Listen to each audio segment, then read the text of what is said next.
Sorry about that. Don't know what happened. Ran out of battery, whatever it was. I'm just going to keep going. Part 2. I'm not going to splice these together. So these 3 perspectives, I think, can help you to understand conceptually what it is that's going on in difficult dilemma type situations, even not the dilemma type situations, the run-of-the-mill situations. And it's best to practice using this framework in those settings.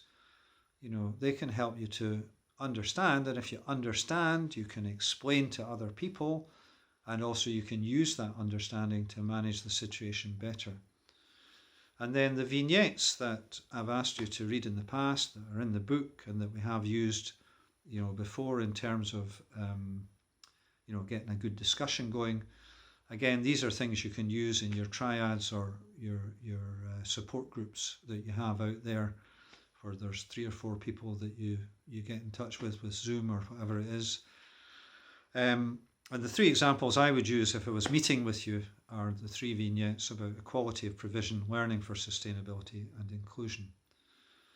And I don't know, I've got questions there, and it may be that Zoe or Rosemary will ask you to post up some of your learning, as we used to do in the Come Back Together sessions where we asked those questions.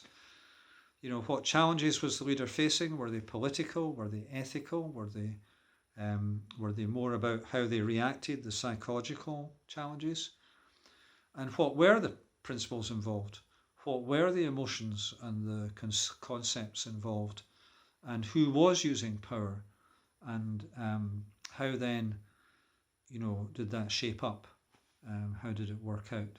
And usually, we would ask you to construct one of your own challenges and then share and talk about it in those ways. And if you find that helpful, or if you have a particular challenge you're facing at a particular time and you've created a support group around Into Headship, that's a really strong group to go to for help and to share your issue and to let them talk it through with you.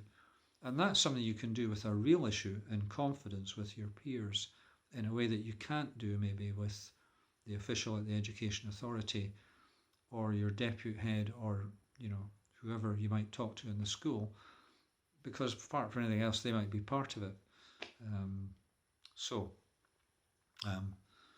We don't have the sharing session, but you do have a lot of reading.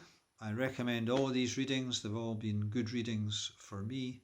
They're maybe more slightly out of date, but in terms of some of the details, because you're now dealing with such a different situation. But applying these principles will, I think, help you through some of the difficult dilemmas you're facing. And if not help you through, at least help you understand what's going on and how better to cope with them. So that's my 3 halfpence worth. I hope it's been useful to you. And please do let Zoe and Rosemary know if that's the case, or if it's not the case, that's equally valuable.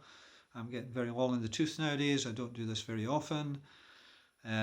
If you don't think this has value for you, fine, because I'll happily step back and let these younger and much more contemporarily experienced professional people with a lot of good things to say, let them to say them, and I'll disappear into the land of my grandchildren and my garden and my other occasional elderly person's hobbies. Okay, so if I don't manage to see you again, I hope that you do flourish through the rest of the course, and I hope and trust that if you do go into a position of headship, you will do it all the better for the structured and supportive experience of Into Headship, which is something that people of my generation of head teachers didn't really have. Many of them were just winging it on the back of their own experience. Okay, thanks a lot. That's all for me. Bye.